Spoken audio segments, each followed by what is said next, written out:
Haleluya, puji Tuhan. Hari ini kita mau beribadah kepada Tuhan. Kita bersyukur sebab kita masih diberikan kesempatan untuk kita datang kepada Tuhan. Itu sebabnya mari kita mau nyanyikan pujian untuk kita masuk di dalam doa kita, memulaikan ibadah ini.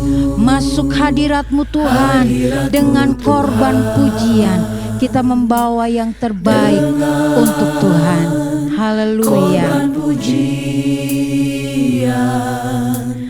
Masuk hadirat-Mu Tuhan, berhiaskan kekudusan.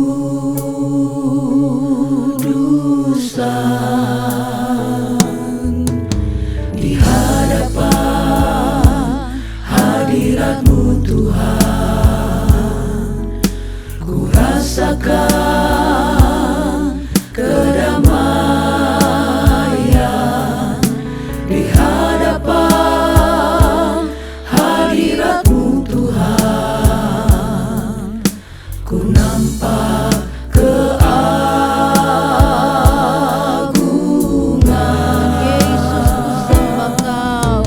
Yesus, ku sembah Kau, sujud di hadapan-Mu. Keinginan dalam hidupku hanya untuk menyembah-Mu.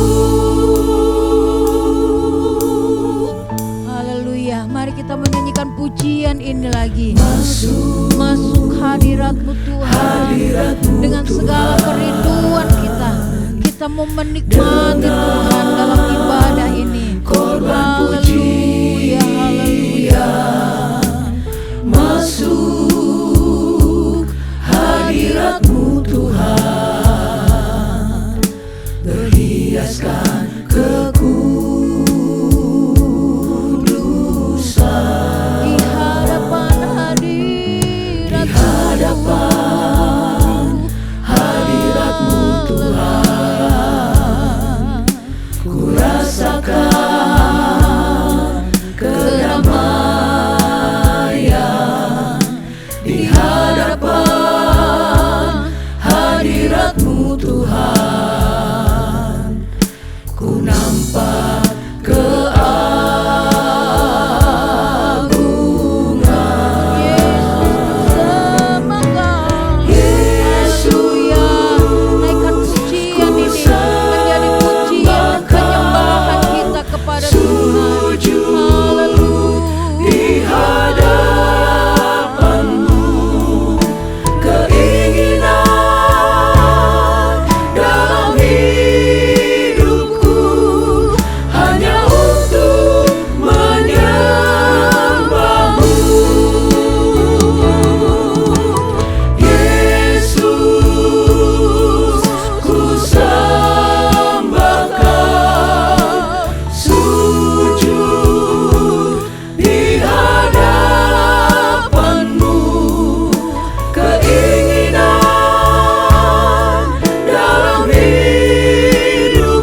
Haleluya, haleluya Yesus.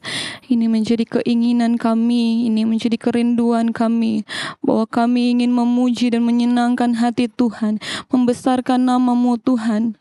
Untuk itu pada hari ini, hati kami terangkat di hadapan Tuhan. Mulut kami terbuka untuk memuji dan menyembahkan Engkau ya Bapa yang baik.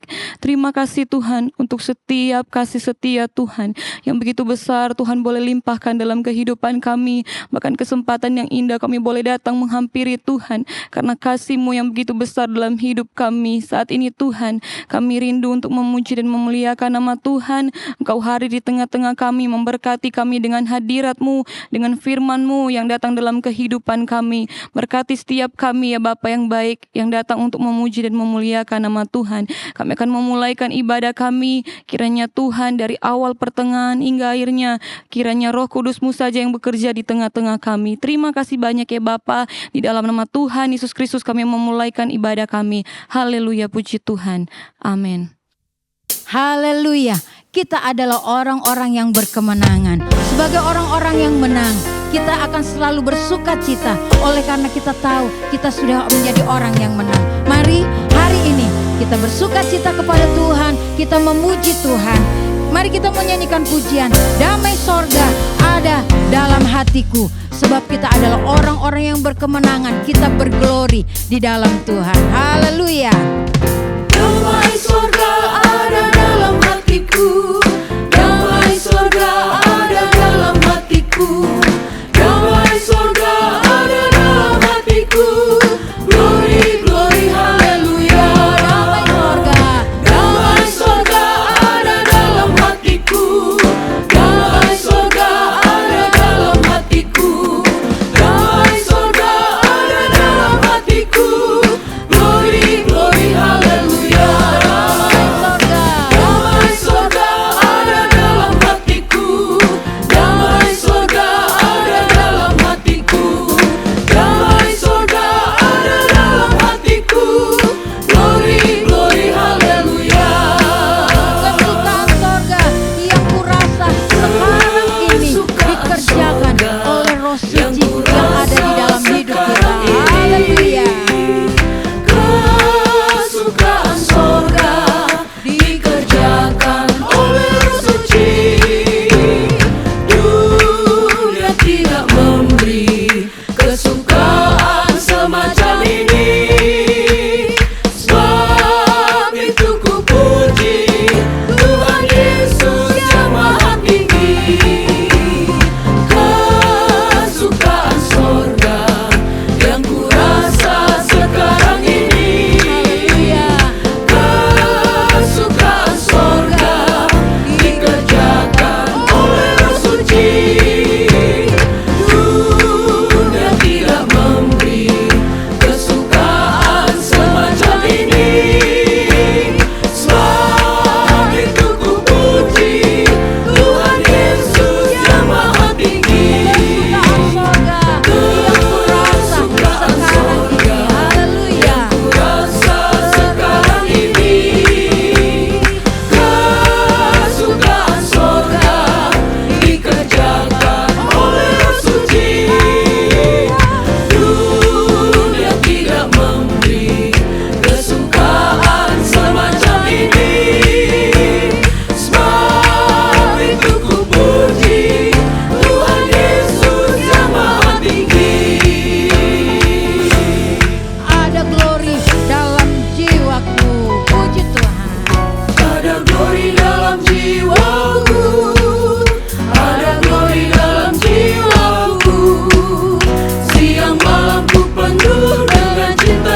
Bapak Ibu Saudara yang dikasihi Tuhan Yesus Kristus, ketika kita mengiring kepada Tuhan, biarlah hidup kita itu akan terus cinta kepada Tuhan. Kita nyatakan itu dengan kesetiaan kita kepada Tuhan. Datanglah beribadah dengan sungguh kepada Tuhan. Dan biarlah melalui ibadah kita hari ini, bahkan di hari-hari yang akan datang pun, kita mau nyatakan itu dengan rasa cinta kita kepada Tuhan, dengan kesetiaan kita kepada Tuhan. Mari kita menyanyikan pujian, ku tetap cinta, ku tetap setia pada Tuhan. Ku tetap cinta, ku tetap cinta,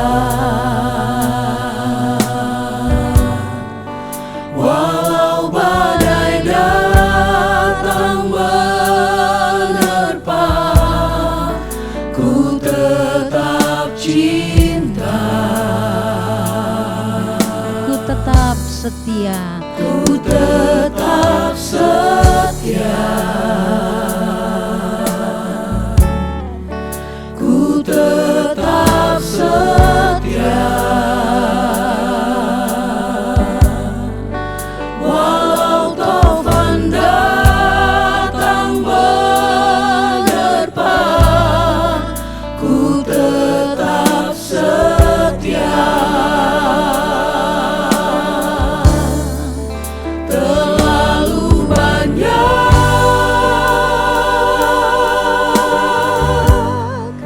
yang Tuhan telah beri, takkan mungkin ku balas dari apa yang ku miliki.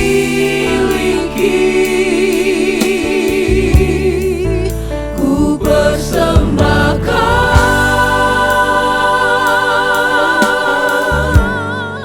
seluruh hidupku, dan ku tetap cinta, biar ku tetap setia untuk selama-lamanya. haleluya. Ku tetap cinta, ku tetap setia. Biarlah kita tetap terus cinta Tuhan, tetap setia terus kepada Tuhan. Sekali Yesus, tetap Yesus. Walau apapun yang terjadi, iman kita tetap di dalam Tuhan Yesus Kristus. Haleluya. Puji Tuhan. Ku tetap cinta, Ku tetap setia, ku tetap setia, ku tetap setia, walau taufan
biarlah kita tetap cinta dan setia kepada Tuhan. Saatnya kita mau mendengarkan kebenaran firman Tuhan. Dan biarlah dari kebenaran firman Tuhan kita diyakinkan lagi bahwa kita memiliki Tuhan yang berkuasa, yang memberikan kemenangan kepada kita. Mari sebelum kita berdoa mendengarkan firman Tuhan, kita mau nyanyikan pujian. Ku tidak takut sebab Kau besertaku. Yesus memegangku dengan tangan-Mu. Haleluya. Nyanyikan pujian ini dan kita masuk di dalam doa kita mendengar firman Tuhan. Ku tidak takut sebab Kau besertaku.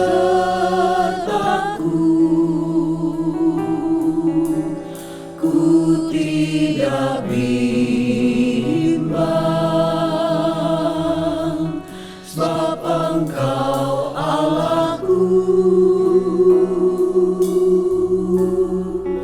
Engkau meneguhkanku, bahkan menolongku.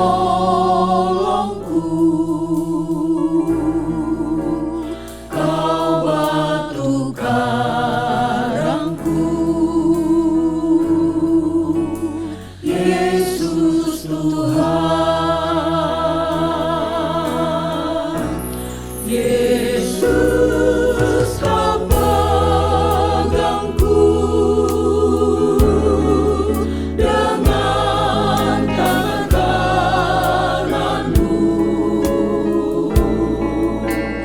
Yesus Kau beriku kemenangan.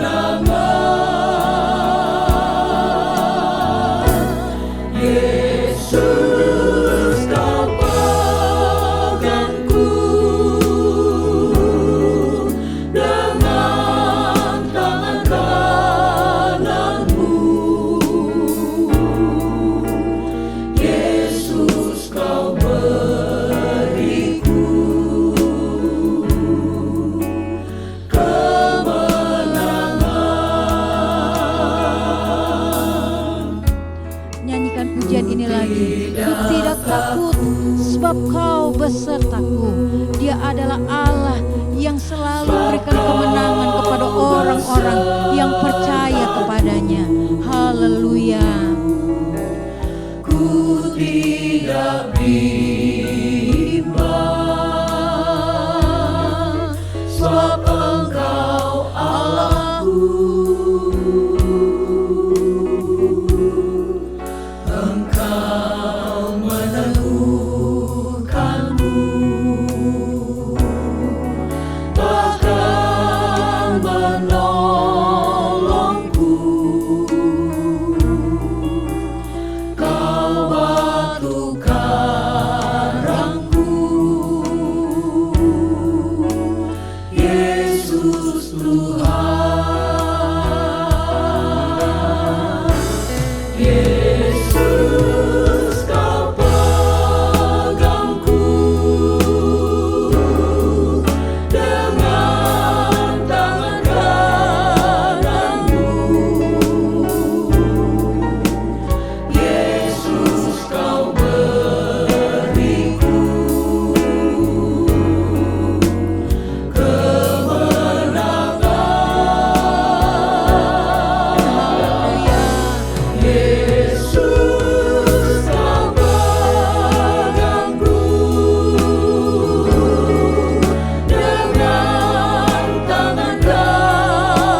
Tuhan, kami tidak perlu takut, kami tidak perlu bimbang, kami tidak perlu khawatir tentang apapun juga. Karena kami tahu Tuhan, ada Engkau, Yesus Allah kami yang memegang tangan kami. Engkau yang akan menuntun kami, dan kami akan menerima kemenangan demi kemenangan daripada Engkau. Pada saat ini Tuhan, kami akan siapkan kehidupan kami untuk kembali menerima kebenaran firman-Mu. Firman-Mu yang akan menuntun jalan kami. Firman-Mu itu adalah terang di dalam kehidupan kami. Biarlah kami benar-benar menangkap apa yang menjadi pesan Tuhan melalui firman Tuhan yang disampaikan kepada kami. Kami siapkan hati yang terbaik untuk diisi dengan kebenaran firman-Mu. Di dalam nama Tuhan Yesus Kristus kami berdoa. Haleluya. Amin.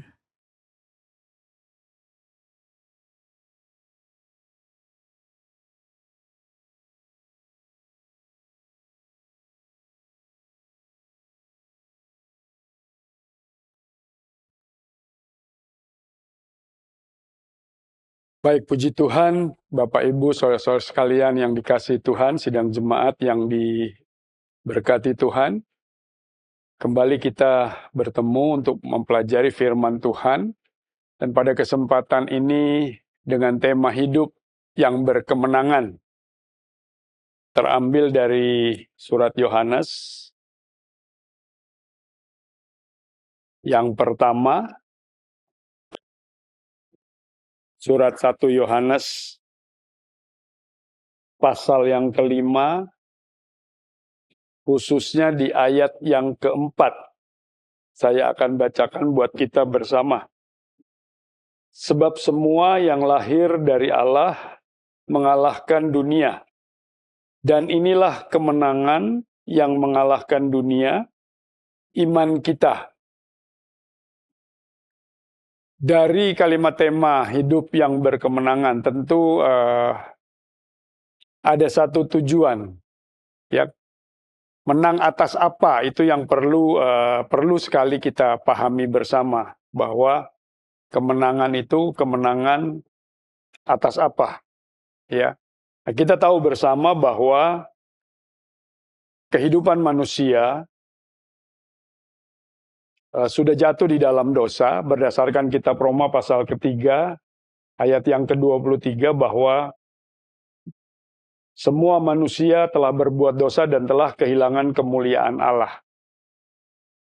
Nah, kemenangan yang dimaksud di sini kalau kita membaca secara kontekstual di pasal yang kelima dari surat 1 Yohanes itu, mulai ayat yang pertama, kita akan ketemu hal-hal yang sangat luar biasa. Ya, walaupun inti utama pembahasannya ada di ayat yang keempat. Saya akan bacakan buat Bapak Ibu, saudara-saudara sekalian. Setiap orang yang percaya di ayat yang pertama, bahwa Yesus adalah Kristus, lahir dari Allah. Dan setiap orang yang mengasihi Dia, yang melahirkan, mengasihi juga Dia yang lahir daripadanya. Memang kalimat ini tidak boleh dibaca dengan terburu-buru supaya kita mendapatkan satu pemahaman yang terbaik, ya. Saya akan pelan-pelan saja untuk memberikan pengertian dari kalimat demi kalimat di ayat-ayat ini. Jadi siapapun kita, kalau kita percaya bahwa Yesus adalah Kristus, dikatakan di sana kita lahir dari Allah.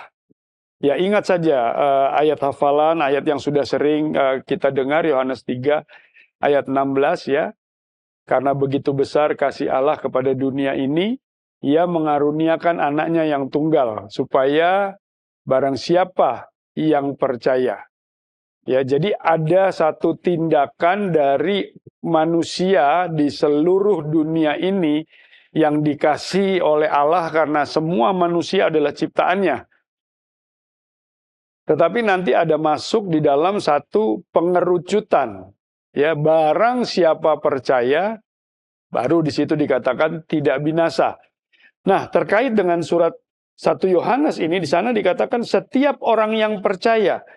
Jadi barang siapa yang percaya, Percaya apa? Bahwa Yesus adalah Kristus, dinyatakan atau dikatakan di situ orang tersebut lahir dari Allah. Ya.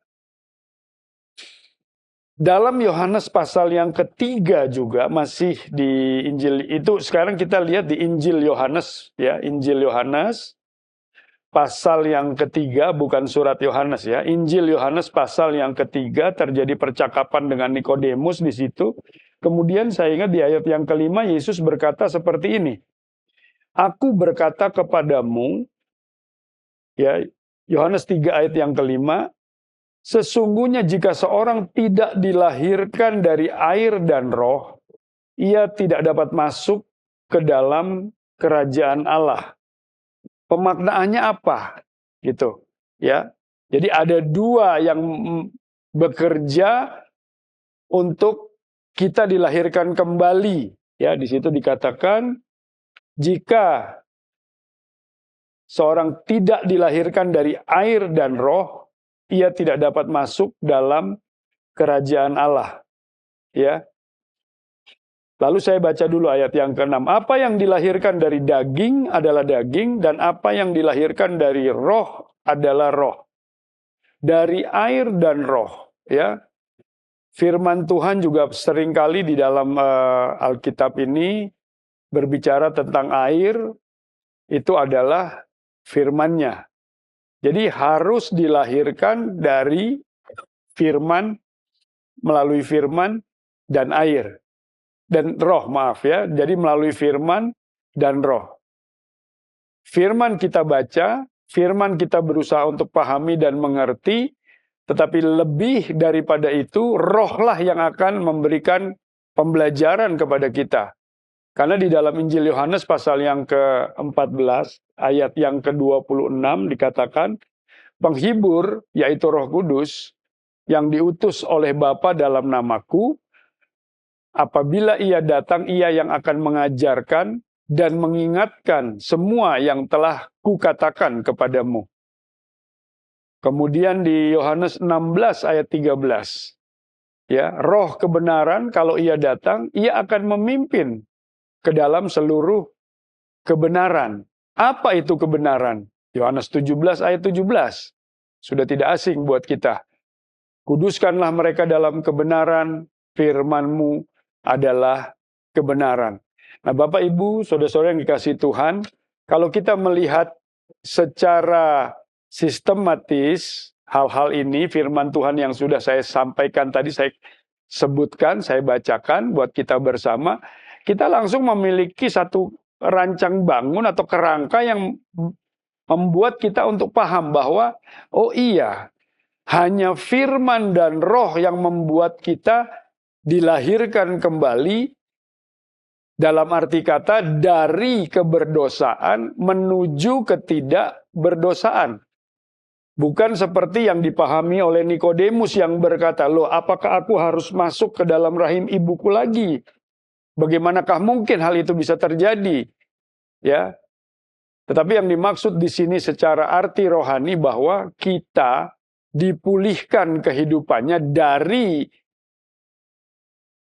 karena kegagalan di Taman Eden, akhirnya natur manusia adalah manusia yang berdosa, dipulihkan. Dalam bahasa firman dikatakan dilahirkan kembali dari air dan roh. Nah, oleh sebab itu, di dalam bacaan kita, ayat pokoknya di mana terdapat dalam 1 Yohanes pasal 5, ayat pertama dikatakan setiap orang yang percaya bahwa Yesus adalah Kristus, lahir dari Allah. Ya. Perkataan percaya itu tidak begitu saja terjadi. Nanti kita akan lihat poin utamanya itu ada di ayat 4, ya. Lalu ayat 2 katakan, inilah tandanya bahwa kita mengasihi anak-anak Allah, yaitu apabila kita mengasihi Allah serta melakukan perintah-perintahnya.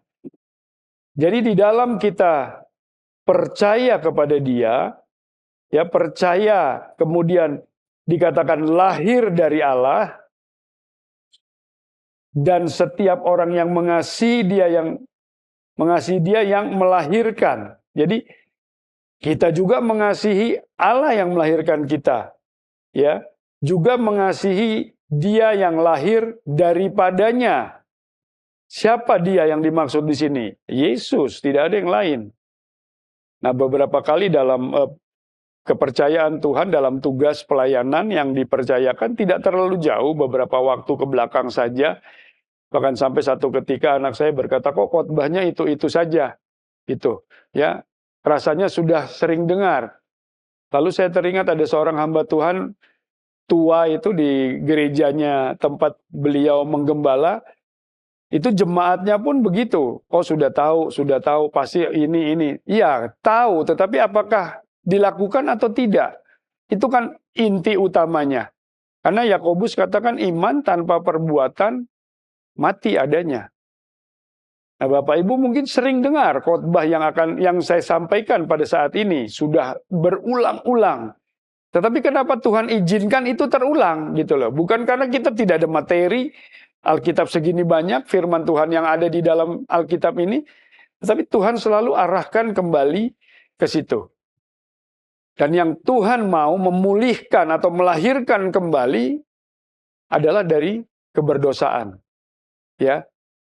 Tidak fokus kepada hal-hal yang lain. Karena ini yang menjadi satu rancangan, rencana, dan kehendak Allah untuk memulihkan kondisi dan keadaan manusia dari keberdosaan menjadi tidak berdosa. Dan satu kali waktu nanti akan berkumpul bersama-sama dengan Dia di tempat kemuliaannya, di tempat kekekalannya. Nah, itu yang harus terjadi dan dilakukan. Lalu di ayat yang ketiga masih di surat 1 Yohanes katakan, sebab inilah kasih kepada Allah, yaitu bahwa kita menuruti perintah-perintahnya. Perintah-perintahnya itu tidak berat. Ya. Mungkin di tempat Bapak Ibu berada bisa katakan amin untuk hal ini. Tidak berat, asalkan ada satu kerinduan untuk sungguh-sungguh melakukannya. Di dalam Injil Matius, pasal yang ke-26, ya, di ayat yang ke-38, 39 maksud saya, pada saat Yesus berdoa, ya, ada satu bahasa penolakan atas rencana Bapaknya terhadap dirinya. Apa kalimatnya? Perkataannya, ya Bapakku, jikalau sekiranya mungkin, biarlah cawan ini lalu daripadaku. Nah, seperti itu. Ya. Tidak titik kalimatnya. Lalu, tetapi janganlah seperti yang ku kehendaki, melainkan seperti yang engkau kehendaki. Jadi sudah ada kehendak Bapa sebelum peristiwa ini terjadi. Bahkan sebelum Yesus berdoa, bukan hanya sebelum dia naik ke kayu salib. Dan dia sadar. Untuk membuktikan hal tersebut kita lihat di dalam kitab Efesus pasal 1. Efesus pasal 1 ayat yang ke-9. Di sana dikatakan dengan cukup jelas, ya, saya bacakan lagi ini.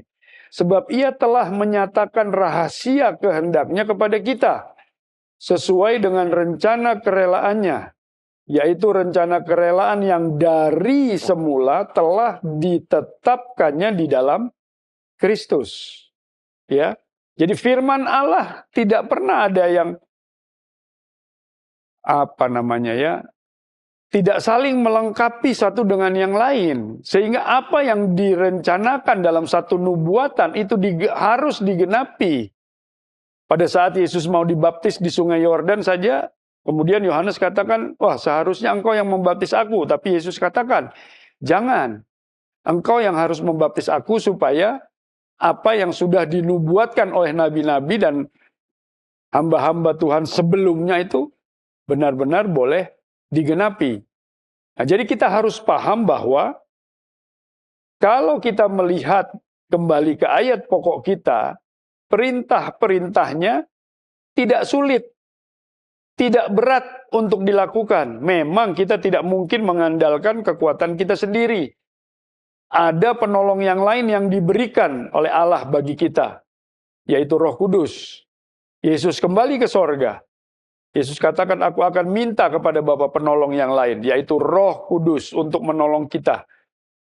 Sampai selama-lamanya keberadaannya di atas muka bumi ini. Nah, disinilah kita perlu memahami bahwa kalau kita masuk ke ayat yang keempat, yang menjadi pokok bahasan kita dengan tema hidup yang berkemenangan. Berkemenangan atas apa? Atas dosa tentunya. Lalu berkemenangan atas apa lagi?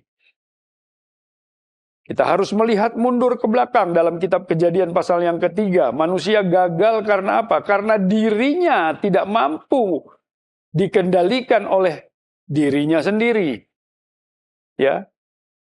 Pasal 3 kitab Kejadian, perempuan itu akhirnya memetik buah yang dilarang, buah pohon pengetahuan baik dan jahat, lalu dibagikan kepada suaminya. Tapi pada saat bertukar kata dengan ular itu, perempuan itu menjawab, tidak seperti itu. Yang tidak boleh adalah yang di tengah-tengah taman. Nah, saya seringkali tanyakan itu, tepat atau tidak? Ternyata tidak tepat. Karena di tengah taman ada 2 pohon. Hanya satu yang dilarang. Apakah iblis mengalah, ular mengalah? Tidak. Ya. Lalu dia katakan, oh iya, memang benar. Tapi tahu nggak kenapa itu dilarang? Karena pada saat engkau memakannya, engkau akan jadi seperti Allah. Nah, disinilah Bapak Ibu, saudara-saudara sekalian, ego kita dipancing. Ya. Keinginan kita dipancing. Padahal kalau kita melihat keberadaan awal manusia itu memang sudah seperti Allah, mendekati, serupa dan segambar dengan Allah. Tapi tidak ada rasa puas, akhirnya mereka gagal di dalam kehidupan, dalam kemuliaan Allah. Kekekalan pun hilang. Ya, mereka diusir dari Taman Eden, kemuliaan hilang, upah dosa adalah maut. Nah, ini yang harus dikalahkan. Makanya tema hidup berkemenangan kita harus tahu apa, berkemenangan atas apa? Atas dosa dan atas diri sendiri. Nah, marilah kita bersama-sama ya, setelah memahami konteks kekristenan yang sesungguhnya itu apa, adalah bagaimana Allah punya rencana, Allah punya rancangan, Allah punya kehendak untuk mengembalikan natur manusia itu di dalam kemuliaan, di dalam kekekalannya, keberdosaan hilang dari manusia. Dengan cara apa? Dikorbankannya anaknya yang tunggal untuk mati di kayu salib. Dan korban itulah satu-satunya untuk sekali dan selama-lamanya. Dan untuk semuanya. Kita harus menghargai hal tersebut. Lalu di ayat yang keempat, 1 Yohanes pasal 5 tadi, di sana dikatakan, sebab semua yang lahir dari Allah mengalahkan dunia. Nah, kalau kita lahir dari Allah melalui firman Tuhan dan Roh Kudus, kita mengalahkan dunia. Dan inilah kemenangan yang mengalahkan dunia. Apa itu? Iman kita. Iman dari mana munculnya? Pendengaran akan firman Kristus. Roma 10 ayat 17. Saya coba atur secara runut supaya mudah dimengerti dan juga mudah untuk dilakukan. Ya. Iman muncul dari pendengaran akan firman Kristus. Kitab Roma katakan, firman ini apa? Ya, cukup banyak waktu yang harus saya jelaskan. Firman ini adalah Yesus sendiri. Yohanes 1 ayat 14. Menjelma menjadi manusia. Lahir. Matius 1 ayat 20. Ayat 21, Lukas 1 ayat 31. Pada saat dia lahir, diberi nama Yesus. Sebelum dia lahir, dia adalah firman. Dan pada saat dia kembali ke sorga, firman ini tetap ada bersama-sama dengan kita sebagai gereja Tuhan. Itulah yang membuat kita menang kalau iman terbangun atas dasar firman Tuhan. Nah, saya sangat senang dengan ayat firman Tuhan yang satu ini. Dalam Ibrani 12 ayat 2. Itu ada kata-kata ajakan. Marilah kita melakukannya dengan mata yang tertuju kepada Yesus. Ya, sehingga fokus iman itu kepada Yesus. Tidak lagi kepada gereja yang ada di atas muka bumi ini atau siapa saja manusia sebagai pemimpin gereja pun bukan, tapi diarahkan pandangannya kepada Yesus yang adalah firman. Kemudian apa di sana dikatakan? Yang memimpin kita dalam iman, Ibrani 12 ayat 2. Dan membawa iman itu sampai kepada kesempurnaan. Nah, ini tujuan, ini sasaran, ini target, ya, yang Allah mau supaya gereja raih, gereja sempurna. Itulah yang mengalahkan dunia. Lalu di ayat 5, siapakah yang mengalahkan dunia? Selain daripada yang percaya bahwa Yesus adalah anak Allah. Puji Tuhan. Sederhana sekali. Jadi hidup berkemenangan, kita harus juga mampu mengalahkan diri kita sendiri. Ada catatan saya tentang mengalahkan diri sendiri. Mari sama-sama coba kita lihat ayat-ayat tersebut. Di dalam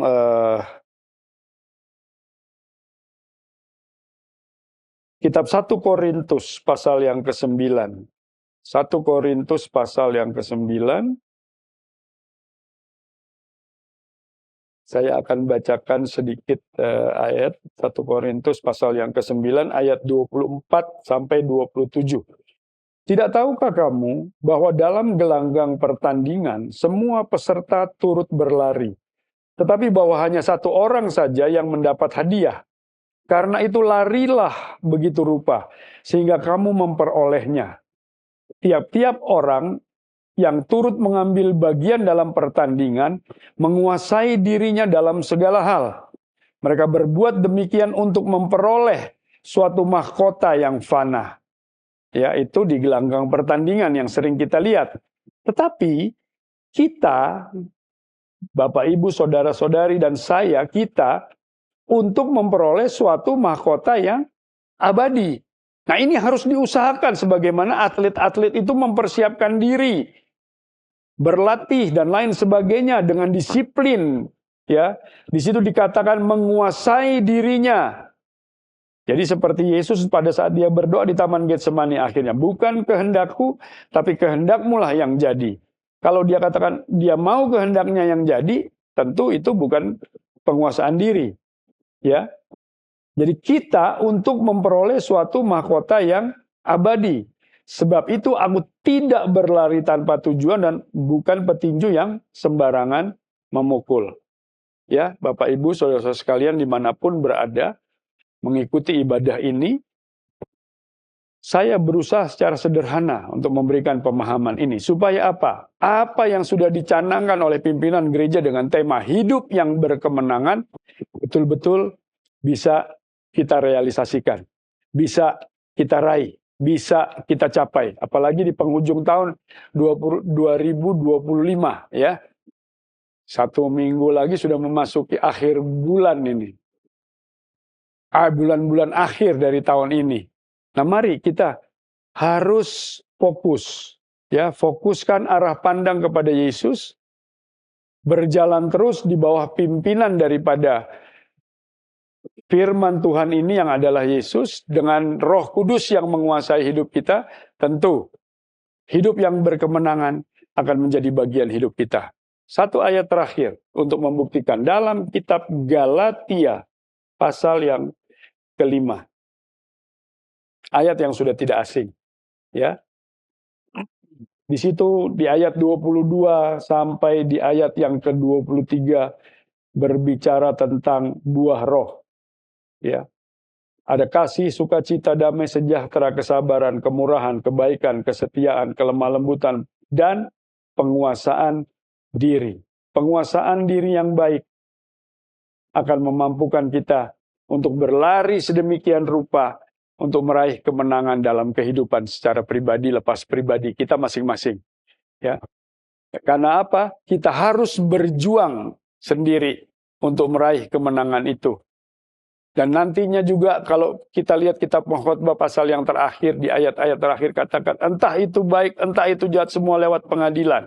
Dan kita yang harus mempertanggungjawabkan secara pribadi. Nah mari Bapak Ibu, saudara-saudara sekalian yang ada dimanapun, di rumah maupun di mana, kita fokuskan arah pandang kita.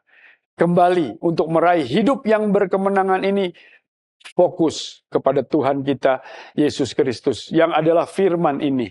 Ya. Kalau kita tidak ada di dalam firman, kalau firman itu tidak ada di dalam kita, waduh, kekristenan itu bukan kekristenan sejati. Nah marilah dengan Roh Kudus yang mengendalikan hidup ini, bukan hanya memenuhi kehidupan ini, bagus. Hidup kita sebagai orang percaya kepada Tuhan dipenuhi Roh Kudus. Tapi harus ada langkah berikutnya adalah dikendalikan, dikuasai, bahkan didrive oleh Roh Kudus. Banyak contoh-contoh di firman Tuhan ini, termasuk Yesus sendiri. Kalau tidak dikendalikan Roh Kudus, apa yang ada di dalam doanya itu mungkin kalimatnya titik. Bukan kehendak, kalau boleh lalukan cawan ini daripadaku, titik. Dia nggak mau terus. Tapi begitu karena dia sudah diurapi oleh Roh Kudus pada saat dia dibaptis keluar dari air, Roh Kudus yang memimpin dia untuk terus mengikuti apa yang menjadi rencana, rancangan, dan kehendak daripada Bapaknya. Dan dia katakan, bukan kehendakku, tapi kehendakmulah yang jadi. Bapak Ibu, saudara-saudara sekalian yang dikasihi Tuhan, sekali lagi saya ulang ayat firman Tuhan yang katakan, carilah dahulu kerajaan Allah dan kebenarannya. Nah seperti inilah yang harus kita lakukan. Apa yang kita khawatirkan soal pakai, makan, dan lain sebagainya, Tuhan akan sediakan, bahkan di sana dikatakan Tuhan akan tambahkan bagi kita yang setia melakukan, yang taat melakukannya untuk terus hidup dalam kemenangan demi kemenangan sampai di akhir betul-betul menjadi satu hidup yang berkemenangan di dalam Tuhan kita Yesus Kristus. Berkemenangan atas diri sendiri dulu, kemudian berkemenangan atas maut atau dosa. Akhirnya kita boleh ada bersama-sama dengan Dia di tempat kemuliaannya. Puji Tuhan, saya serahkan semuanya kembali kepada Bapak Ibu, saudara-saudara sekalian masing-masing yang sudah mendengarkan firman ini. Kalau kitab Wahyu katakan, hendaklah yang bertelinga mendengar dan tidak hanya berhenti sampai mendengar. Yakobus katakan, lakukan iman itu, karena iman tanpa perbuatan pada hakikatnya adalah mati. Ya, kekristenan tanpa tindakan iman adalah mati. Nah, marilah kita bersama secara dewasa bersikap lebih sungguh-sungguh lagi di dalam menjalani iman kita kepada Tuhan Yesus Kristus, supaya apa yang dicanangkan dalam tema ini, hidup yang berkemenangan, itu benar-benar menjadi bagian hidup kita bersama. Puji Tuhan, saya tidak panjangkan firman Tuhan. Mari arahkan pandangan sekali lagi kepada Yesus saja yang memimpin kita dalam iman dan membawa iman itu sampai kepada kesempurnaan. Puji Tuhan. Puji Tuhan. Mari kita bersama-sama Bapak Ibu, saudara-saudara yang kasih Tuhan, teguhkan tetap iman kita hanya kepada Dia yang firman Allah katakan yang sanggup memimpin iman itu sampai kepada kesempurnaan. Dan arahkan pandangmu hanya kepada Yesus saja yang harus kita imani, karena Dia adalah firman, di mana begitu banyak aturan, ketetapan, hukum-hukum yang harus kita jalani. Tetapkan imanmu di dalam Yesus saja. Di dalam Yesus saja, yang telah mati buatku di Golgota. Ku girang sebab ku yakin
Yang perlu kita pahami dan ketahui bersama adalah tanpa iman tidak ada keselamatan. Tanpa iman, ibadah yang kita lakukan pun akan menjadi satu ibadah yang sia-sia.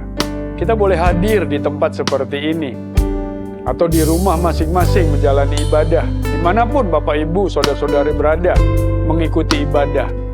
Tapi tanpa iman, ibadah itu akan menjadi satu rutinitas biasa, ritual berulang-ulang yang kita lakukan, tapi tanpa hakikat yang sesungguhnya untuk mencapai keselamatan. Marilah beriman dengan sungguh melalui firman Tuhan ini. Sudah banyak memberikan pembelajaran, pengajaran, karena Dia adalah kebenaran yang sejati. Tidak ada kebenaran-kebenaran lain yang mampu membawa kita menuju kepada keselamatan. Hanya dengan arah pandang kepada Yesus saja yang adalah firman, yang adalah kebenaran.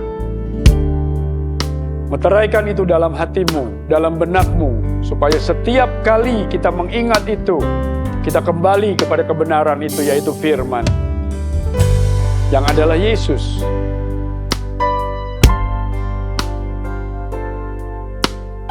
Jangan sampai apa yang sudah kita jalani sekian lama tahun, kita tempuh menjadi sia-sia semuanya. Mari kembali bertekad, Tuhan, aku mau arahkan pandanganku hanya kepada Engkau saja, kepada Yesus saja. Imanku tetap di dalam Yesus saja. Yang telah mati buatku. Haleluya. Di Golgota. Ku girang sebab ku yakin hal yang tak nampak. Imanku tetap teguh di dalam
kita masuk dalam doa, ada sedikit firman Tuhan yang ingin saya bacakan dari surat Petrus yang kedua di pasal yang pertama.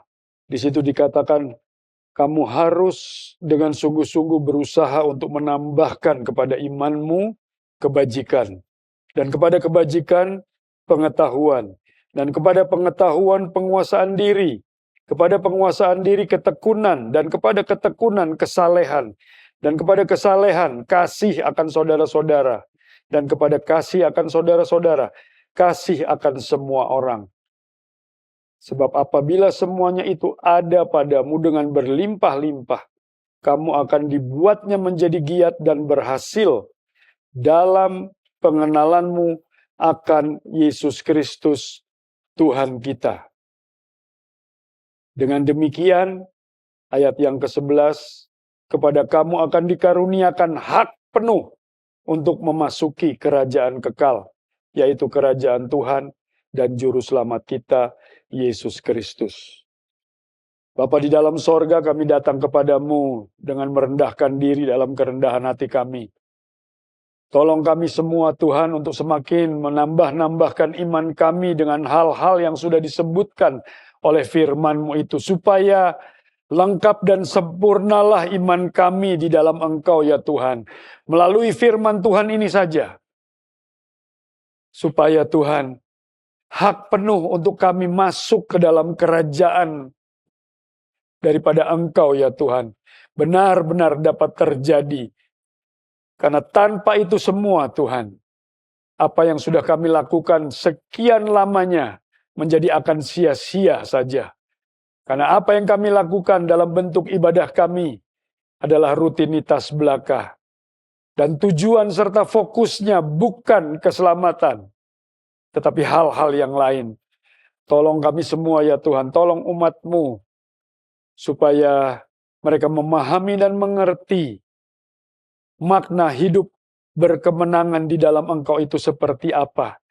Dan hanya satu, kalau firman itu ada dalam kami, dan kami ada di dalam firman, dan firman itu terjadi di dalam kehidupan ini. Karena iman tumbuh dari pendengaran akan firman Kristus, dan terus akan bertumbuh sampai sempurna, dan kami menjadi gereja sempurna yang Tuhan persiapkan untuk menjadi mempelai-Mu. Terima kasih Bapa di dalam sorga.